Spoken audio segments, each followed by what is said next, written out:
Europe 1, 9h03. L'interview découverte à table. Caroline Roux, vous recevez ce matin un jeune chef colombien qui a su se faire une belle place dans les cuisines françaises. Bonjour Juan Arbeláez. Bonjour. C'est comme ça qu'on dit. Exactement, parfait. Vous participez au festival Taste of Paris. La crème de la crème des chefs se retrouve au Grand Palais. Vous avez travaillé dans les cuisines des plus grands. Je l'ai dit, on vous a vu aussi dans Top Chef. On va y venir, mais vous avez quelque chose en plus que tous ces étoilés. Il paraît que vous êtes fait tatouer par amour de la cuisine, c'est vrai ? C'est exact, ouais. C'est un gros coup de folie. Je me suis dit que je voulais jamais oublier tout ce que j'avais vécu dans ces moments durs où j'ai démarré mon métier à Paris. Et ouais, j'ai tatoué ce mot qui est le mot un peu... c'est addict en fait, qui veut dire un peu accro. C'est la sensation que j'ai quand je suis dans mes cuisines. C'est une sensation de parfait bonheur, quoi. Alors, vous êtes né en Colombie. Ouais, à Bogota. À Bogota. Est-ce que vous vous souvenez pourquoi vous êtes devenu addicto ? C'est quelque chose qui vient surtout de ma famille. Mon grand-père et ma mère sont des énormes passionnés de la cuisine empirique. Et en fait, tout ce qui se passait dans ma famille, les réunions tournaient autour de la cuisine, de cette...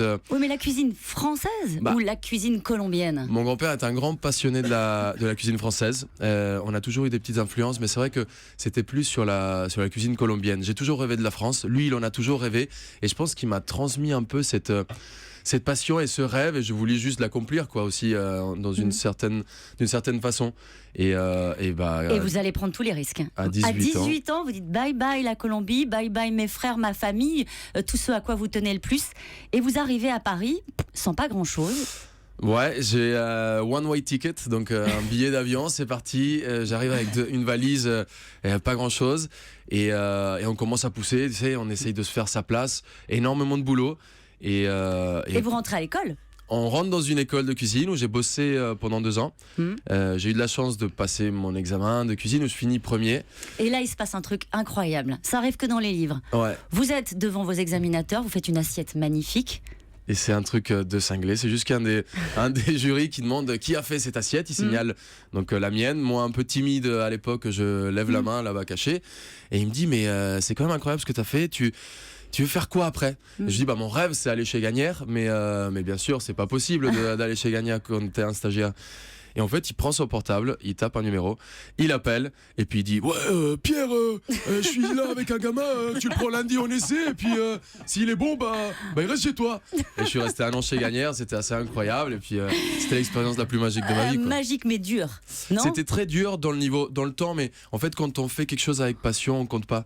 Et j'ai jamais eu l'impression, moi, dans ma vie, de me réveiller et aller travailler, quoi, parce que j'aime tellement ce que je fais que c'est un rêve, quoi. Et le rêve se poursuit parce qu'après vous enchaînez donc les cuisines également du Georges V, du Bristol, la cuisine de Jean Imbert, Exactement, qui a été notre invité ici, et Top Chef. Ça a été un accélérateur de carrière, ça, ouais, pour vous. Top Chef, c'est un tremplin assez magique. Je pense que le plus important, c'est pas juste de le faire, mais c'est comment on vit notre vie une fois que c'est diffusé. Parce que ça nous met un peu... C'est un peu comme l'acteur qui est devant la scène. Si on joue mal, tout le monde en parle. Mais si on arrive à jouer bien et on fait les contacts qu'il faut, ça peut vraiment accélérer notre carrière. Et c'est vraiment un tremplin... Ça m'a boosté, je pense que j'ai économisé 10 ou 15 ans de ma vie, quoi. Et vous jouez franco-colombien. Ça donne quoi, la cuisine franco-colombienne ? C'est une espèce de salsa French cancan un peu vivant.